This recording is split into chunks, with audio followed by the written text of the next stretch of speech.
Hi, I'm Julia Clancey and today I'm going to be doing some turban tutorials. This one is the Lady Miranda and she's quite fabulous and she has complete coverage. Some of them do cover the back so you can no hair shown and some you can leave your hair through, more like bands. So this is what we do. We're going to take this off. We're going to get the centre back seam and like what we do with all of them, we're going to place that at the back of the head. And then we're going to grab the scarf.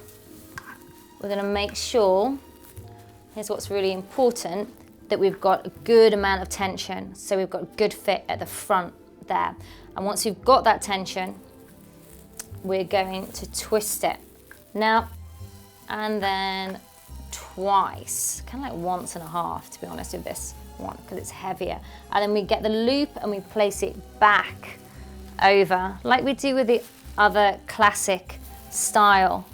And we can just twist that into place and put it onto the back of the head there,